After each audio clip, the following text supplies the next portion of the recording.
Let's take a look now at the highlights across the Eliminator. We started, of course, with the full field, and there was plenty of tactics going on as they headed out on the swim. We knew that only the top 15, that's all you needed to worry about, but Richard Varga does not know how not to win a swim. He jumps off the blocks, he takes 3 strokes and he's leading. I'd love to know what that feels like. I never experienced that in my life. Well, it looked somewhat dry, but those roads were very, very wet for those athletes. So coming into that first round of the day, there were some crashes, and again, unfortunately, the Irish did not have much luck on this course. Yeah, Benny Shaw hit the deck twice over the weekend, and this one was a tough one. Ryan Fisher showed his hand then for the first time. He was very aggressive.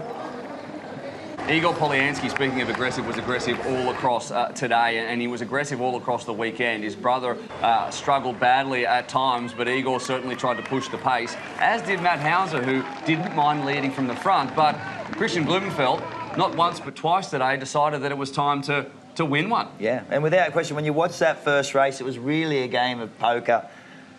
Race 2. Only, yeah, 15 only 15 in race 2, so it was a lot less congested in the swim, even though that first cam was tight. And again, Richard Varga on the front. Well, the Polyansky brothers have certainly, like you said, they've been racing on the world stage too, but it was time for the younger brother to shine through, and his older brother, Dimitri, did get eliminated in that first round.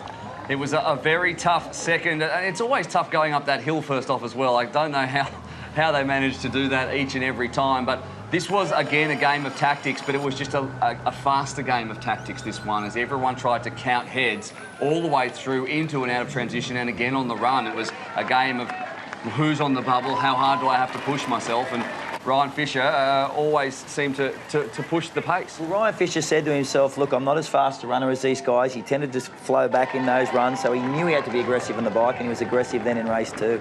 Blumenfeld with another win, as we said, and he got to pick a spot which he did in the middle of the pontoon for the 3rd race of 10, and this is where, well, tactics went out the window, and it was just about who is the fastest. And I guess when you've got $100,000 on the line, you want it to be just about that. Don't worry about tactics, who's got it in the legs after 3 days of racing. And as we saw, there was none of that tactics in the water. It was spread out as everyone pushed the pace, and we found out who had it left and who didn't. Yeah, and it was really a sign of fatigue here. You started to see people drop off, leave a few gaps on the bike. Again, the Australians were very, very aggressive, and this is when Jacob Birtwistle, I thought, looked fantastic. He was smart on the bike, he pushed early, the early breakaway.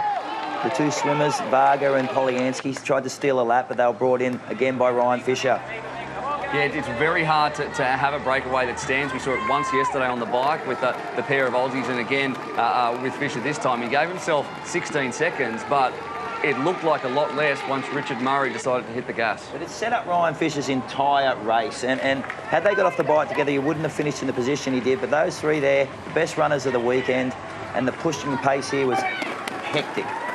That is a sprint, and for me, Jacob Birtwistle finishing a gruelling weekend with a sprint finish, and he more than deserved that win and a spot on the podium. But it was Richard Murray's weekend from start to finish, to be honest, and he was never headed from the way he worked on Friday all the way through. He knew what he was doing, he was smart, and he deserves that $100,000. 8 races in 48 hours. I mean, this is what these guys have gone through, so I think there's certainly some champagne worthy to be not being sprayed around. They should be enjoying some celebrations tonight. I think they'll need to rehydrate first before they have any champagne, 100%.